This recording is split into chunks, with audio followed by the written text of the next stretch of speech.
Hello guys, so we are back with another video. അപ്പോൾ ഈ വീഡിയോയിൽ നമ്മൾ എൻ്റെ യൂണിവേഴ്സിറ്റി ഷെഡ്യൂൾസ് എങ്ങനെയാണെന്നാണ് നോക്കാൻ പോകുന്നത്. അപ്പോൾ ഐ ഗസ് യൂറോപ്പിൽ ഏകദേശം എല്ലാവരുടെയും ഈ ഒരു ഷെഡ്യൂൾ തന്നെ ആയിരിക്കും. ഇനി യൂറോപ്പിലേക്ക് പഠിക്കാൻ വരാൻ ആഗ്രഹമുള്ള ആൾക്കാർക്ക് മോസ്റ്റ്ലി ഹെൽപ്ഫുൾ ആയിരിക്കും. കാര്യം യൂറോപ്പിലെ ഷെഡ്യൂൾസ് പാർട്ട് ടൈമിന് പോകാൻ പറ്റുന്ന രീതിയിലാണോ, പാർട്ട് ടൈമിന് ഫ്ലെക്സിബിൾ ആയിട്ടുള്ള രീതിയിലാണോ ഷെഡ്യൂൾസ് ഉള്ളത് എല്ലാവർക്കും മനസ്സിലാവും. So let's go to the video.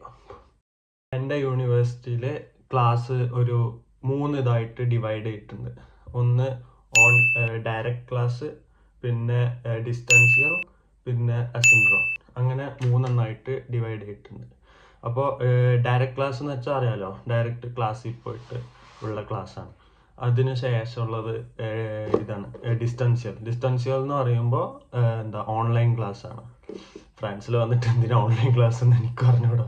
അപ്പോൾ അതോടെ ഓൺലൈൻ ക്ലാസ്, അതാണ് ഡിസ്റ്റൻഷ്യൽ. അതിനുശേഷം അസിൻക്രോൺ എന്ന് വെച്ചാൽ ക്ലാസ് ഉണ്ടോ എന്ന് ചോദിച്ചാൽ ക്ലാസ് ഉണ്ട്, ക്ലാസ് ഇല്ലേന്ന് ചോദിച്ചാൽ ക്ലാസ് ഇല്ല.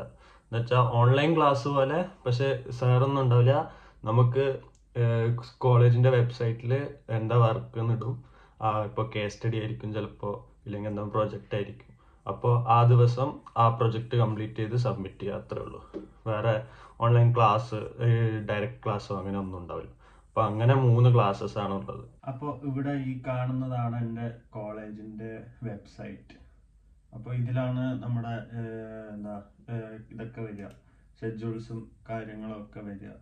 അപ്പോൾ നമുക്ക് നാട്ടിലെ പോലെ ഫിസിക്കലി അല്ല ടൈം ടേബിളുള്ള, മൊത്തം ഇതിൽ ഈ ഓൺലൈൻ ആയിരിക്കും. അപ്പോൾ ലീവ് എന്തെങ്കിലും കാര്യം ഉണ്ടെങ്കിൽ ആരും വിളിച്ചു പറയൊന്നുമില്ല. ജസ്റ്റ് ഈ സൈറ്റിൽ നോക്കി നമ്മൾ ഇന്നത്തെ ഷെഡ്യൂൾ എന്താണ്, മൺഡേ ആണെങ്കിൽ മൺഡേ എന്താ ഉള്ളതെന്ന് ഇവിടെ കാണും. അപ്പോൾ ഈ ക്ലാസ് ക്യാൻസൽ ആയിട്ടുണ്ടെങ്കിൽ അവിടെ അത് ക്യാൻസൽ ആയിട്ട് കാണും. ഇതുണ്ടാവില്ല ഇവിടെ, ഈ സംഭവം ഇവിടെ ഉണ്ടാവില്ല.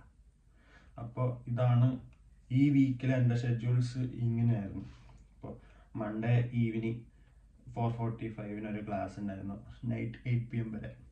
അതിനുശേഷം ട്യൂസ്ഡേ അസിൻക്രോൺ ആണ്, എന്ന് വെച്ചാൽ ക്ലാസ് ഇല്ല പക്ഷെ ക്ലാസ് ഉണ്ട്. അതാണ് അസിൻക്രോൺ. ട്യൂസ്ഡേ വേറെ ക്ലാസ്സുകളൊന്നും ഉണ്ടായിട്ടില്ല. വെൻസ്ഡേ നോക്കിയാൽ 2 ക്ലാസ് ഉണ്ട്.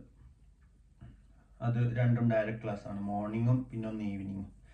അതേപോലെ തേഴ്സ്ഡേ നോക്കുമ്പോൾ 2 ക്ലാസ് ഉണ്ട്, പക്ഷെ രാവിലത്തെ അസിൻക്രോൺ ആയതുകൊണ്ട് ക്ലാസ്സിൽ പോകണ്ട, വീട്ടിലിരുന്നാൽ മതി. പക്ഷെ അസൈൻമെന്റ് ഉണ്ടാവും, അത് കംപ്ലീറ്റ് ചെയ്യണം. അതിനുശേഷം ഈവനിങ് ഒരു ക്ലാസ്സാണ് ഉള്ളത്. പിന്നെ ഉള്ളത് ഫ്രൈഡേ ഒരു ക്ലാസ്, ഈവനിങ് മാത്രം ഒരു ക്ലാസ്. അങ്ങനെ ഇതാണ് ഒരു വീക്കിൽ ഏകദേശം എല്ലാ ദിവസവും ക്ലാസ് ഉണ്ട്. പക്ഷേങ്കിൽ സമയം ഡിഫറെൻ്റ് ആണ്, ഡിഫറെൻറ്റ് ടൈമിലാണ് ക്ലാസ്സുകൾ ഉള്ളത്. അപ്പോൾ നെക്സ്റ്റ് വീക്കും കൂടെ കാണിച്ചു തരാം. അപ്പോൾ നെക്സ്റ്റ് വീക്ക് നോക്കുകയാണെങ്കിൽ കംപ്ലീറ്റ് മാറി, കഴിഞ്ഞ ആഴ്ചത്തെ അതേ ഇതൊന്നല്ല. അപ്പോൾ മൺഡേ നോക്കുകയാണെങ്കിൽ അസിൻക്രോൺ ആണ്. അസിൻക്രോൺ ഇപ്പോൾ 1 മണിക്ക് ശേഷമാണ് ക്ലാസ് ഉള്ളത്. പിന്നെ ട്യൂസ്ഡേ നമുക്ക് ക്ലാസ് ഇല്ല, ലീവാണ്. പിന്നെ ലീവ് എന്നല്ല, ക്ലാസ് ഇല്ല, ഒന്നും ഒഫീഷ്യൽ ലീവ് ഒന്നുമല്ല. പിന്നെ വെൻസ്ഡേ നോക്കിയാൽ ഒരു ക്ലാസ് ഉണ്ട് മോർണിംഗ്. തേഴ്സ്ഡേ നോക്കിയാൽ 2 ക്ലാസ് ഉണ്ട്. ഫ്രൈഡേ നോക്കിയാൽ 2 ക്ലാസ് ഉണ്ട്, വൈകിട്ടത്തെ ഓൺലൈൻ ക്ലാസ്സാണ്. പിന്നെ രാവിലത്തെ ഡയറക്റ്റ് ക്ലാസ്. അപ്പോൾ ഇങ്ങനെയാണ് ഷെഡ്യൂൾസ് ഉള്ളത്. അപ്പോൾ ഇത് ഫ്ലെക്സിബിൾ ആണോ എന്ന് ചോദിച്ചാൽ ഡിപ്പെൻസ് ആണ്. കാരണം നമുക്ക് ലീഗലി 20 hours ആണ് ഫ്രാൻസിൽ വർക്ക് ചെയ്യാൻ പറ്റുക.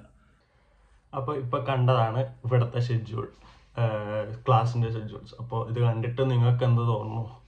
പാർട്ട് ടൈമിന് പോകാൻ പറ്റി ഫ്ലെക്സിബിൾ ആയിട്ടുള്ളൊരു ടൈം ടേബിൾ ആണോ, അതോ പാർട്ട് ടൈമിന് പോകാൻ ബുദ്ധിമുട്ടായിരിക്കുമോ? അപ്പോൾ എന്നോട് ചോദിക്കുകയാണെങ്കിൽ it all depends on what part time you get. Because ഇവിടെ ഫുൾ ടൈം ക്ലാസ് ഒരു വീക്ക്ലി മോസ്റ്റ്ലി 4 days ക്ലാസ് ഉണ്ടാവുമല്ലോ. 5 days ക്ലാസ് ഉണ്ടാവാൻ ചാൻസ് ഇല്ല, 4 days ക്ലാസ് ഉണ്ടാവും. അതിൽ ഒരു ഡേ ഫുൾ ക്ലാസ് ഇല്ല, ഏതെങ്കിലും ഒന്നിക്ക് മോർണിംഗ് ആയിരിക്കും അല്ലെങ്കിൽ ഈവനിങ് ആയിരിക്കും, ആ രീതിയിലുള്ള ക്ലാസ്സുകളാണ് ഉണ്ടാവും. അപ്പോൾ നിങ്ങൾക്ക് ഈവനിങ് ക്ലാസ് ഉള്ള ദിവസം മോർണിംഗ് പോകാൻ പറ്റുന്ന പാർട്ട് ടൈം ആണെങ്കിൽ there won't be any problem. ഒരു ബോണസ് ടിപ്പായിട്ട് പറയാം, യൂറോപ്പിൽ വരുമ്പോൾ ഇവിടുത്തെ എവിടെയാണോ വരുന്നത് അവിടുത്തെ ലോക്കൽ ലാംഗ്വേജ് പഠിച്ചിട്ട് വരിക. ഇപ്പോൾ ഫ്രാൻസിലാണെങ്കിൽ ഫ്രഞ്ച് പഠിച്ചിട്ട് മാത്രം വരിക. വേറൊരു വീഡിയോ ആയിട്ട് കാണുന്നവരേക്കും ബൈ.